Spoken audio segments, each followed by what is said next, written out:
नमस्कार बच्चों, मैं आपकी हिंदी शिक्षिका अहाना हूँ और नोवा लर्न बुक्स, जो माउंट एनलाइटनमेंट इंटरनेशनल की एक इकाई है, के साथ हमारी इस सीखने की यात्रा में आप सभी का एक बार फिर हार्दिक स्वागत करती हूँ।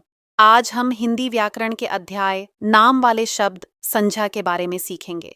इस पाठ में हम समझेंगे कि जिन शब्दों से किसी व्यक्ति, प्राणी, वस्तु, स्थान या भाव के नाम का बोध होता है, उन्हें संज्ञा कहते हैं। हम यह जानेंगे कि संज्ञा के 3 मुख्य भेद व्यक्तिवाचक संज्ञा, जातिवाचक संज्ञा, भाववाचक संज्ञा होते हैं। यह पाठ आपकी शब्द समझ, भाषा ज्ञान और अभिव्यक्ति क्षमता को और अधिक सशक्त बनाएगा। अध्याय 5 नाम वाले शब्द। संज्ञा। संसार में जितनी भी वस्तु हैं, सजीव, निर्जीव, उन सबका कोई ना कोई नाम होता है। व्यक्ति, वस्तु, प्राणी, स्थान, भाव आदि सबका एक नाम होता है और उन नाम को ही संज्ञा कहते हैं। इन चित्र को देखिए।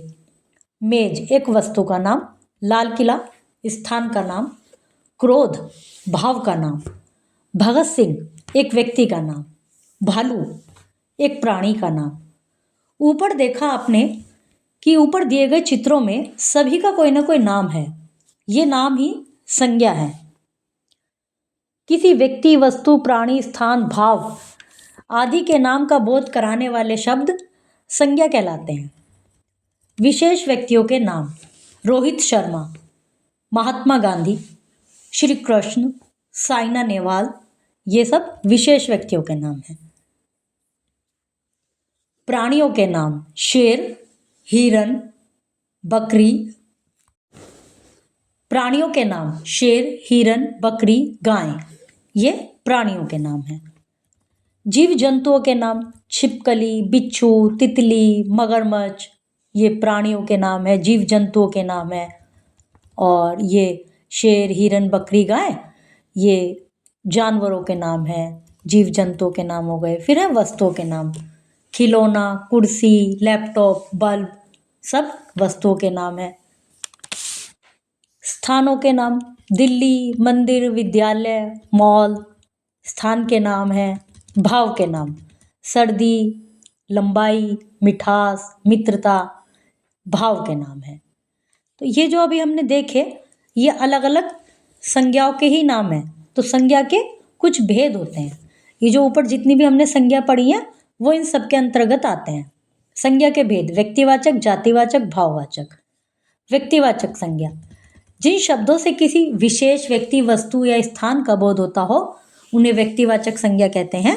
जैसे कि हमने सबसे पहले नंबर पर पढ़ा, विशेष व्यक्तियों के नाम। शिवांगी सिंह, अटल बिहारी वाजपेयी, ये एक विशेष व्यक्ति का नाम है। शिवांगी सिंह विशेष महिला का नाम है। भगवत गीता विशेष ग्रंथ का नाम है। हिमालय विशेष स्थान का नाम है।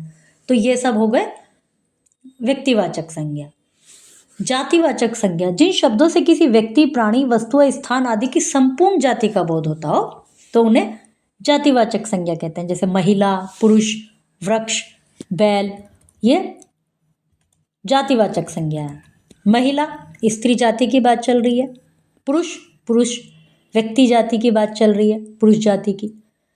वृक्ष वस्तु जाति की बात चल रही है।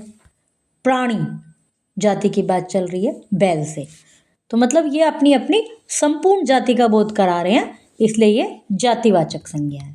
किसी विशेष बैल की, किसी विशेष पुरुष की, किसी विशेष महिला की बात नहीं चल रही, संपूर्ण जाति का बोध हो रहा है, इसलिए जातिवाचक संज्ञा है।